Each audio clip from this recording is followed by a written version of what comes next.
Hello and welcome to episode number 4 of the Social Selling for Newbies live Four. show and podcast. This is where we come together to kind of share the latest strategies and techniques and tools in this whole arena of social selling. My name's Tom Burton, and I'm here with my good friends Brandon Lee and Carson Hetty today. Welcome, guys. How has your week been going so far? Any good movies? I guess. Good movies. No new movies yet, but I did see the post-credit leak of Black Adam, which I'm not going to give any spoilers, but it made my year. So, Oh wow. Very cool. Okay. I will embarrassingly admit that my wife and older daughters got me to sit down and watch Bachelor in Paradise with them last night. So that's what's new in my brain. Oh my I know you gosh. feel comfortable with us if you're willing to admit that. Yeah. You got to be authentic and real, right? It was it was kind of fun. I got to make my snarky comments, and they would laugh at some and tell me to be quiet on others. But it was fun. My problem is I always do that during horror movies. I laugh and make snarky comments, and my wife and my oldest don't appreciate that. I tried getting the kids to watch The Village with me this weekend, but the older kids let us know that we scarred them when we had them watch it when they were younger, and so that was a big no. They're still not over it. No. Well, so Brandon, I know you wanted to do a little test here with the audience. I feel like we're kind of getting in their face, or is that good? Like, as you said earlier, it's like an eye test. Yeah, better. Is that better? Or is that better? Is this worse? Now I'm getting dizzy. See. Yeah. Well, if anyone has an opinion, let us know. Yeah, I think we're going to stick with. I'm going to think we're going to stick with this. How about this one? No one likes that one. Wow, that's the winner. That's the winner. Can you shut Carson and I off completely? There you go. Probably. Let's see. Oh no, there you go. You do like Scooby-Doo theme. There you go. All right. Enough fun with technology. Yes. We have a vote for side Linda. By side. Side by side. There we go. Linda, thanks for that. Right. You win, Linda. Yeah, right. Linda. Yeah, one vote counts. That's right. You're the majority now. So let's jump in. Today we are talking about how to sell social selling to your boss. Questions that I know Carson and Brandon, you get a lot, or why should we do this? I do recommend, though, if you haven't done it so already, is go back and listen to the last episode 3. We were talking about the numbers. Those are some of the best things to do to sell to your boss. But I think let's start off. And Carson, I know you've mentioned this before, right? Where you said when you first started doing this, there was a lot of, oh, that's some weird thing that Carson's doing, or, this is a gimmick, or what was it like? What was the perception? What were people, saying, thinking as you got started with this? Yeah, I mean, look, years ago, it was kind of an anomaly. It was, not the tried and true way to prospect per se. And I have mentioned on prior episodes, I started doing this at a small consultant firm, and then I've carried it into a very large organization, always with kind of the theme of building a community around what we do, right? And so what's been a tremendous help has honestly been trying to ground myself in it and sell myself on the process first. But I mean, to best answer your question, it was foreign to folks because they hadn't thought of LinkedIn as a tool to connect with business executives or line of business or C-suite or anything of that nature. And at that moment, I didn't have the results to back it up. So it was just based on my theories, and there were no statistics out there on the internet yet to really back up the value of it. So was your manager or your boss at the time in favor of it, or how did everybody react? Or was like, hey, as long as you're making your numbers, just do what you got to do? Yeah, I think at the time they humored me. And keep in mind, look, this was my first year in a brand new role. So it was a new manager, my first year in a brand new role. I'm doing this very anomalous way of prospecting. So, it raised some eyebrows. fortunately, and spoiler alert here, there were some results to come, but at the very beginning, it was like people were, like, I'm not sure what this guy's doing. So, Brandon, have you run into that, I assume, with some of your clients and consulting and funnel amplified customers as well? Yeah, I mean, and that's where social selling sucks came from, because it was an attention getter to create a conversation around it. Because I think there's a lot of misperceptions about what social selling is and what it isn't. As I like to say, it ain't what you think it is a lot of times. And Carson hit it on the head when he talked about, as a tool to build community. I think one of the first conversations I like to have with people is, what is your philosophy? What is your current playbook? But what's the underlying philosophy from your sales organization around building community? If they're we shoot wide and whatever kind of gets hit, we collect it and do what we can do with it. It's a hard conversation, because social, I mean, it can be used that way. I think it can be used that way poorly, where you use LinkedIn message as a new email type tool and spam the heck out of people. But I think that the conversation has got to go a little bit higher level and look at the playbook. Like, what's your current playbook and what's the philosophy behind it? But then I think the big one is, how's your current playbook producing? And if it's producing great and there's no pain, well, then don't talk to anybody, I guess. But I don't think too many people are in that mode right now where the playbook's just crushing it and there's no problems. Yeah, and the area that I get a lot of questions on in this area, even around this podcast, I've had questions about, how is this different than social media or social media marketing? Or, so this whole world of social kind of gets merged together into one thing. And, is this, I've had questions, is it about running LinkedIn ads or Facebook ads or, that kind of piece. And I think it is really important for us to differentiate a bit, is that, and this is the way I look at it, I'll be interested in both of your feedback on this, and even anybody who's listening here, is when I think of social media marketing, I think of more of a one-to-many, right? I'm trying to reach a larger group of people with a common message. I may be using paid media and so forth. When I think more of social selling, yes, I may be reaching a lot of people, but I'm doing it through one-on-one connections and one-on-one relationships versus a one-to-many sort of piece on marketing. And I think the two of them together, I like you, Brandon, my 1 + 1 is 3. I think the two together can really amplify the results on both sides, but they're very different. And I see that quite a bit in the questions we get. Yeah, for sure. And I think it does go back, and not to get, too philosophical on this, but, Internet 1.0, collectively, businesses gave social to the marketing department. And then it just kind of kept going from there. And so I think the whole social media marketing, SMM and, became such a big part of organizations. And it's just kind of stayed there for a long time. And so I think if we look at what marketing does, forget the internet, forget digital anything. We just look at marketing's role, we look at sales role, and then look at social from those lenses and say, how do we recreate those tactics, those activities, those conversation points, as Carson said earlier, those prospecting activities, and apply it as true as we can to real life? That's where we start to see the value of social. Yeah. And the other thing I've also heard a bit, and I think you probably heard this a little bit, Carson, is, well, this sounds a little gimmicky, or this is not really scalable, right? It's like, and again, even back to, how do I track this? And how do I look at the analytics? And can I do attribution? And some of those are valid questions. I'm not saying they're not valid questions. I think what we're seeing more and more is that it's, in fact, becoming more, trackable. It's becoming more scalable. Obviously, what we're trying to do here is, make it more accessible and understandable.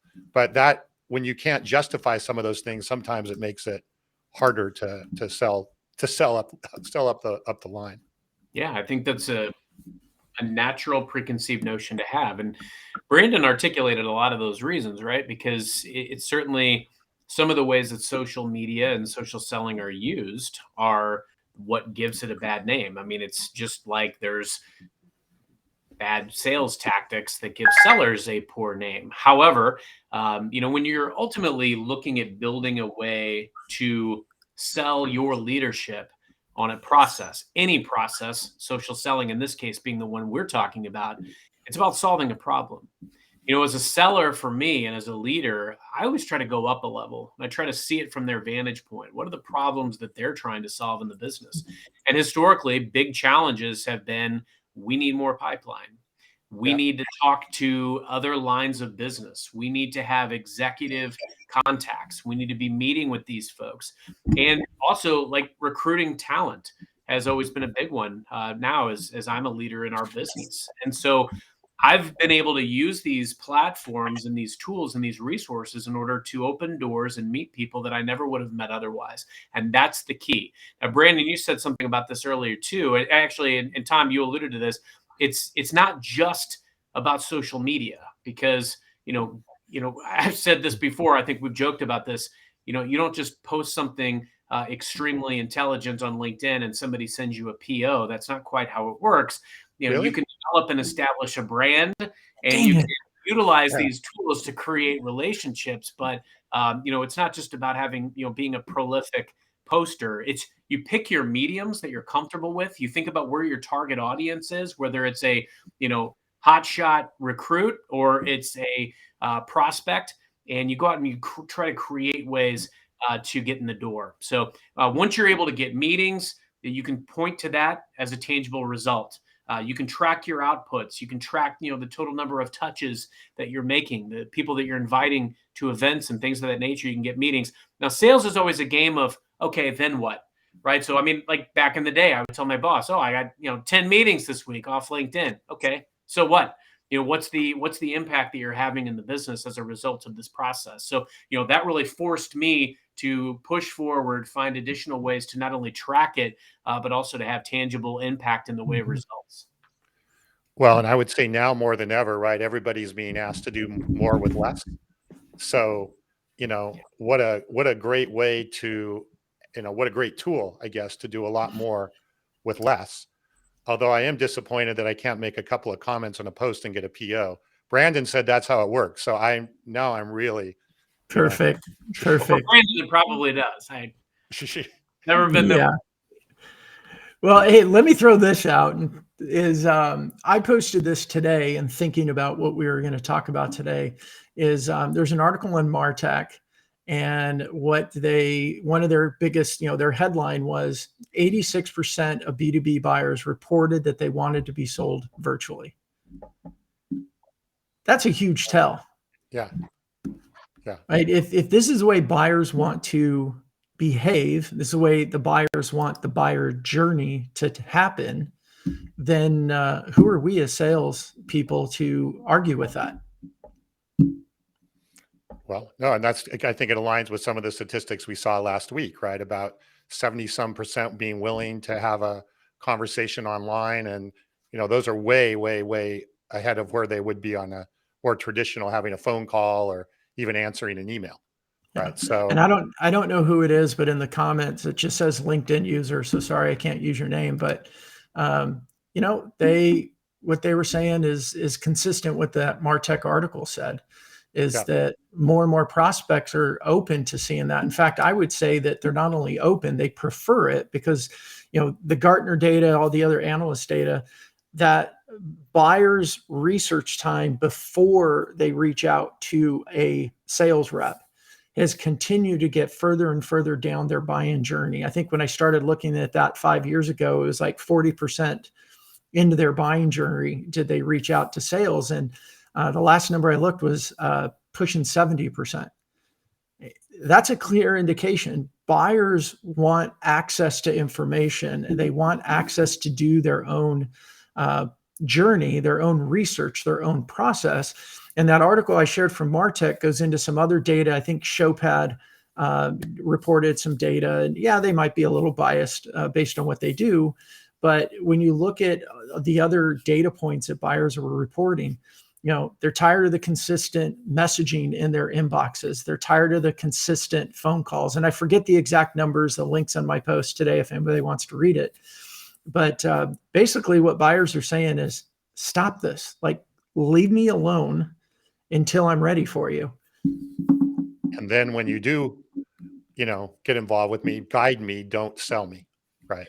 Which is, I think it's so important why we figure out the right way to utilize this. It's not about sending someone the pitch slap, as we call it on this show, right? It's about finding ways to create the relationship and stay top of mind and be there and posting quality content. Or perhaps you read an article and you can funnel them a message to say something along the lines of, hey, I saw this article, thought of you. It reminded me of our conversation, or something along those lines.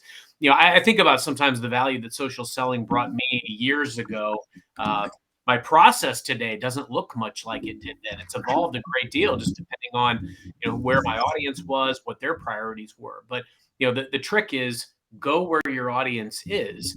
And to Brandon's point, they're out there right now. They're on social, and they're open to and willing to being met there. That's the key element. So many of my meetings come about from LinkedIn still today. Having messaging out on LinkedIn. Just offering to be a resource, and they request the meeting a lot of the times, right, because I've offered to be a resource. And this is so relevant now. Like, virtual meetings are going to be paramount. Travel and budget are limited right now. We're all grappling with that, but decisions are still being made, right, by our customer organizations. So that's why it's all the more important that we're meeting them where they want to be met, and we are showing up with value as a resource and staying top of mind. And because social selling is going to be so important right now, guess what? More and more people are going to be doing it alongside you. Your competition is going to be doing it. So that means you've got to make sure you're doing it, but you've also got to make sure you're doing it better and responsibly. Right. So all the more reason to be doing it right. And I think what you just said there, Carson, is a great way to sell the boss, right? It's our competition's doing it, or they're going to be doing it. If they're not doing it, they will be soon. But I think the other thing that you say a lot of, and for me, what I hear is slightly different than what you say. When you talk about building community and nurturing all that, we have a big, wide audience of sellers. I hear a lot, especially with the SDR world, we don't have time for social selling. But full cycle AEs, they understand that it's a process. It's about relationship. It's about nurturing. It's about that ongoing conversation of adding value and being available. And so I think, talking to boss, it's also what's our process. That's why I go back. What's the philosophy? What's our process? How are we treating people? And one thing I love to say, you guys hear me say it, it's going slow to move fast. It's not that this is slower with the end result, but it might feel slower, but the end results end up being faster. And we talked about some of the data of acceleration of sales cycles last week. We like to talk about Moneyball a lot. And I'm going to say briefly, as leaders or even as sellers, this is all about probability and odds, right? You're using things that have a higher probability of getting these meetings because you're reaching out. You can control the quality of your message, the quantity of your outreach, and consistency of execution. But why in the world, if you're let's say a baseball coach, why would you put a lot of 250 hitters in if you can put 350 hitters in? And that's what it's all about. And I think, that's one of the most common objections, Brandon. You nailed it. It's, I don't have time to do this. How can you afford not to do this? I spend much of my first quarter of every fiscal year building the foundation. I always like to say, look, I can't feast until I set the table. I map out my year. What do I want to achieve this year? Do I have the relationships I need? If not, I got to go get them. And for every one person I want to meet, I try to meet 10 so that I can swarm their influencers, start gathering information and intel. Makes me valuable to them. That's what it's all about. You got to gravitate toward probability and propensity so you've got the best chance of success. And Nicholas put in the comments too about they say they don't have time to do account research, and it just blows my mind away. It's like, do you go do a presentation with somebody without preparing? No. Do you get on a plane and go meet with somebody without preparing? No. But when we start talking about doing account research, going into Navigator and seeing what's going on with the account, setting up your notifications so you know when something significant, sorry, I got all excited, when something significant happens inside the company. Like, this is valuable, well-spent time, but you got to have the plan, as you said, and then spend the time doing it. It's, and first of all, yes, Brian, who says we had to bring up Moneyball. It is a prerequisite for this show. So, in fact, it took a little bit longer than I would have liked, but we get it. So thank you, Carson, for. We're hoping if we say it enough times, Brad Pitt will be a guest on a future show. Yeah, he is coming. He is coming. He's in our guest list. I thought it was Chad Pitt. I'm sorry. Anyway, it's a pit somewhere. There's a pit in there somewhere. One thing I wanted to hit on, thinking of, what you were just saying, Carson and Brandon combined about, your brand, Carson, you were, sorry. One of us. I'm all flustered. I'm thinking about Brad Pitt on our show. Sorry. So it's like, all right. So is Brandon, you were saying that, that 70% or whatever of the research is being done before someone wants to talk to a sales rep. Well, what number getting bigger and bigger? Because people don't want to be sold, right? They don't want to get in a high pressure sales situation.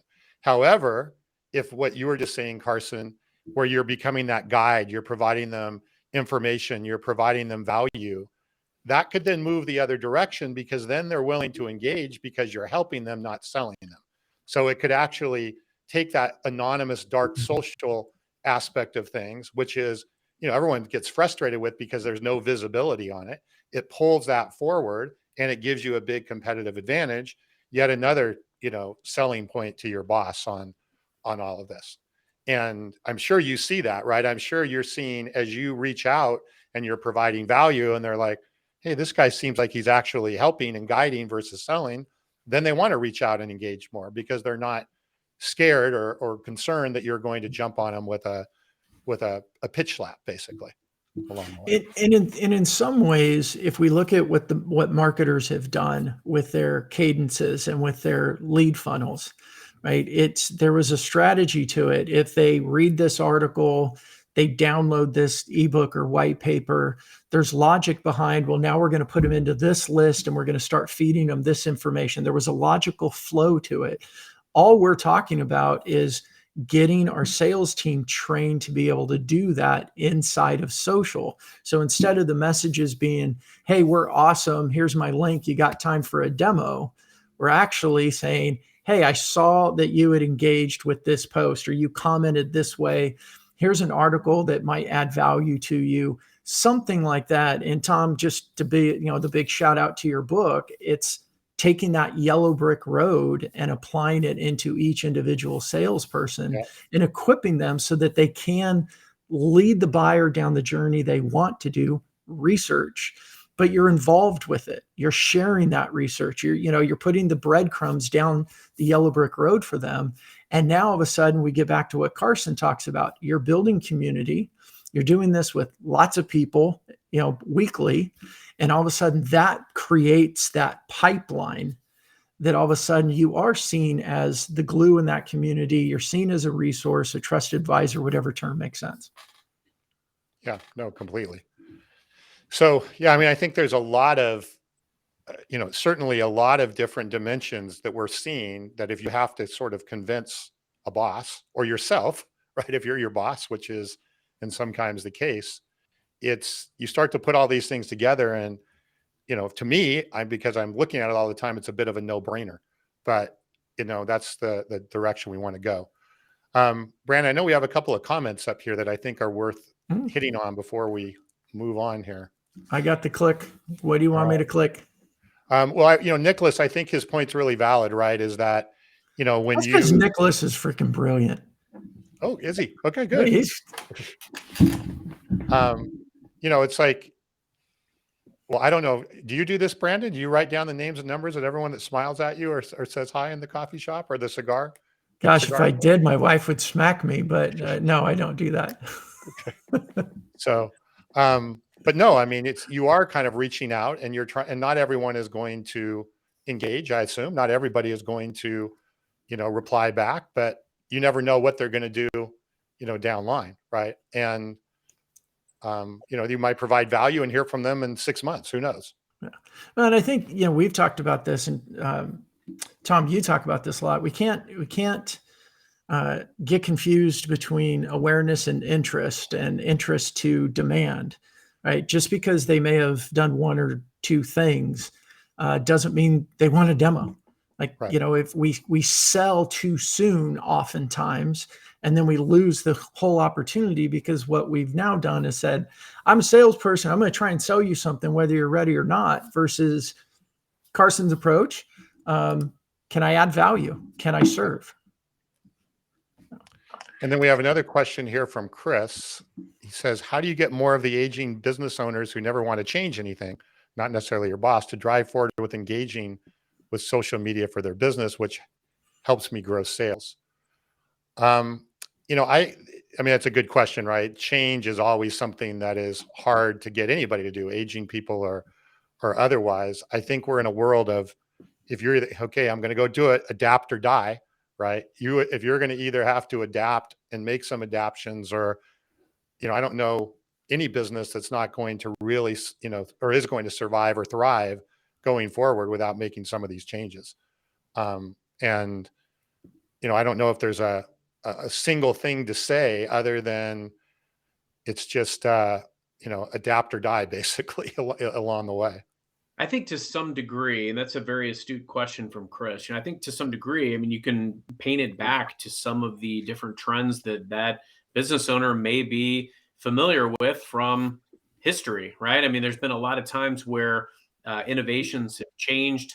I spent time in the telecommunications and advertising business with AT&T years ago, and watched the transition from the print Yellow Pages book into the online apparatus. And now, obviously there's a lot of online search for doing those exact same things, right? So we've seen these innovations over the years. The statistics are very clear that we can point to some of these business owners of, where the audience is.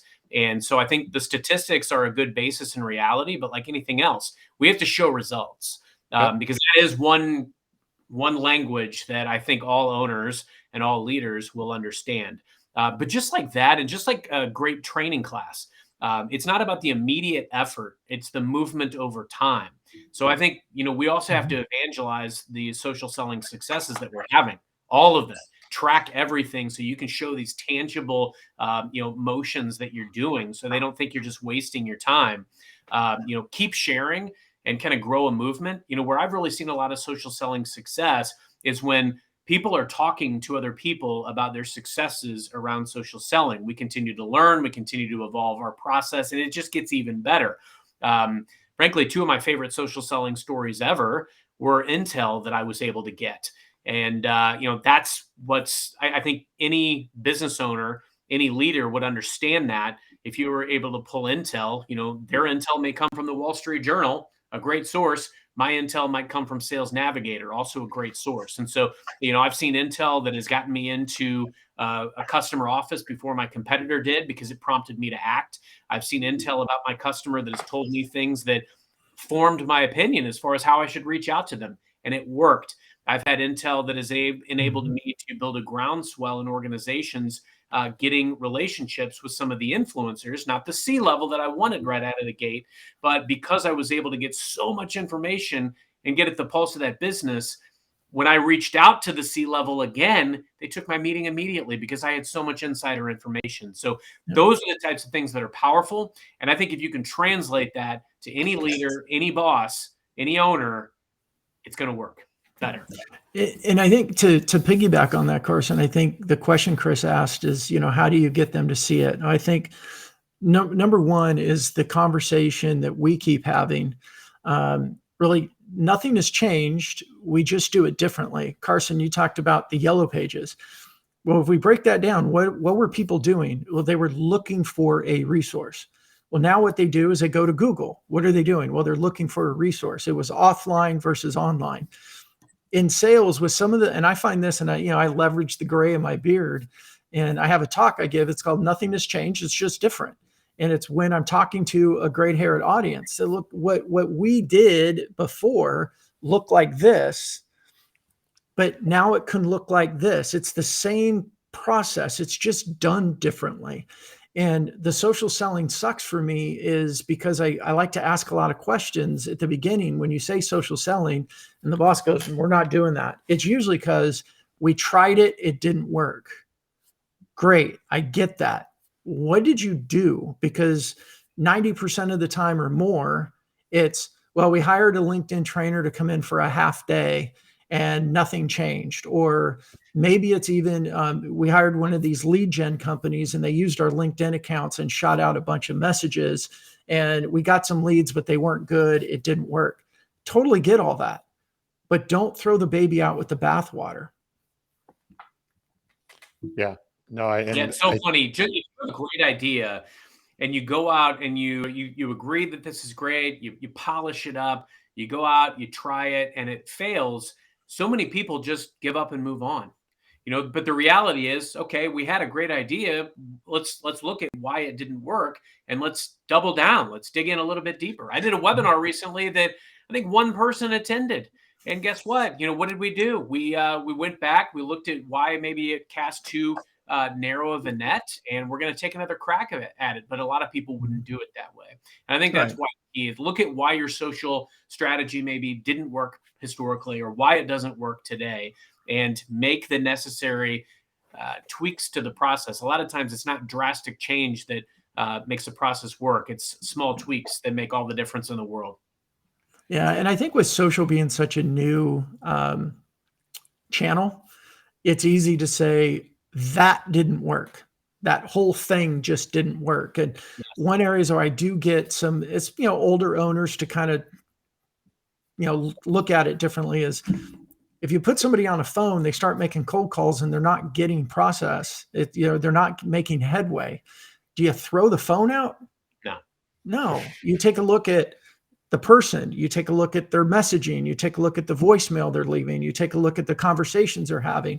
We don't throw the technology out because something's not working. But that's what I do feel happened a lot within social media is those initial things. And a lot of social media was marketed as being the silver bullet, magic wand, whatever. Oh, just plug this in and you're going to get all these things. And when it's sold that way, it's just prime for disappointment. What do you guys feel about, as far as like a strategy of, taking a group of people or doing a pilot, right? And getting a couple of people who would really want to, almost like you did, Carson, you wanted to go and be the pioneer, if you will, on this, and take 90 days and then compare the results of the 90 days with the pilot of social selling versus whatever you happen to be doing right now, but give it long enough. I don't know. I mean, I think if anybody, if you went through that 90-day effort you couldn't help but see some meaningful differences versus the more traditional ways. Well, I've been on a 9-year pilot, Tom, here at this organization, and I can tell you it's working because on paper, there's literally no reason why I should be successful here whatsoever. But, because of using social selling, it's helped me to get into rooms of the house I never would have gotten and open doors I never would have opened. And so I think that's the key element, to your point, and in all seriousness, I think the key element is gravitating toward and finding some of these folks that, want to be kind of champions of this and believe in it. And because everybody's going to bring their own unique stories to the table. And Brandon, you kind of alluded to this. I think the key is like finding the mediums that are at your disposal, that you're comfortable with, and not discriminating against any of the possible mediums or mechanisms by which you could conceivably meet with a target customer. That's really what it's all about. So have a very differentiated portfolio. It's kind of like a stock portfolio. You want to make sure that it's very differentiated. So I think doing pilots is smart. And, again, another tough question that I think we should all ask ourselves if we think that we should just throw it all out is we're not, just because your prospecting isn't working, does that mean you're just going to stop prospecting? Of course not. So you've got to dig in, figure out what's not working and control the controllables. Yeah, completely. Well, I think that's some really good feedback on how to sell the boss. I'm sold. I don't know about you guys, but I'm sold. So I am too. I like Carson's 9-year pilot program. I think there's some good data there. Is that like the Starship Enterprise? Didn't they go on a 5-year journey or something along those lines? I feel like, yeah, I'm on the Enterprise of social selling. To a Well, galaxy at far, least far it away. wasn't. At least Yeah. it wasn't like the SS Minnow on their 5-hour tour. 3-hour tour. 3-hour tour. There you go. So any final thoughts as we wrap up today on, how to sell the boss from either of you? Carson, Go up all a you. level. Ask it. Really, at the end of the day, anytime that you want to truly connect with your boss, whether it's selling a process or not, you always want to understand and see the business from their vantage point. I always say, and I'm going to say what I said at the beginning, go up a level. Figure out what are the key priorities that your leadership has, and how can you solve those problems with resources at your disposal. That's what social selling has always been for me. I saw problems that my leadership had with resources that were at my fingertips. And while I always believed in the process, and I think a lot of other people believe in the value of social selling, as I've articulated on this show and others, I just always exponentially do it more because I know it gives me more of a probability of achieving what I want to achieve. Yep. Follow the numbers. Moneyball. All right. Well, this next week we have a string of guests coming on over the next few weeks, which is exciting. So next week we have one of your colleagues, right? Carson, Brian, who I think is on with us today. He is. He is. Brian Galicia. Is that how you say your name, Brian Brian? Galicia. Yep. Galicia. Okay. So Brian will be with us next week. He is a colleague at Microsoft with Carson, and I think has some great case study knowledge and real live data to share as well. So I'm excited about that. And we've got a couple of more interesting guests coming up here over the next few weeks. Can't wait. So, Yeah. Well, thanks, Rob and Brian and Chris, Angela. I liked Angela's comment on there too. Just summarizing it up, she said she's going to tell them exactly what we said earlier about their competition. I think that's really important right now, especially with all of the economic conditions that companies are facing. But Chris, back, Angela, let us know how it goes. Yeah, absolutely. And let us know if you want one of us to hop on and talk to your boss. Happy to do that too. Oh boy, that might be the thing that sinks it. I don't know.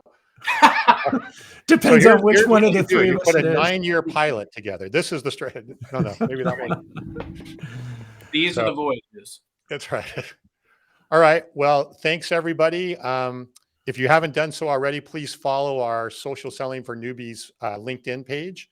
It's growing rapidly every day, and we're going to have some resources and other things that we'll be announcing on there. And also, please check out our podcast. So these are being recorded and they get dropped as a podcast every week. So that's all working smoothly now, and it's on all the different podcast outlets and channels. So please go download and give us a rating and subscribe. We'd really appreciate it. Man, I've never felt so legit in my life, Tom. We have all that going already? I think the podcast is being dropped on 12 or 15 locations. So look at us. You can't escape Newbie Nation. So, it's a beautiful thing. Yeah. All right, gentlemen. Well, thanks again as always. It was fun, and we'll see everybody next week. Happy. Thanks, everybody. I like that ending, Carson.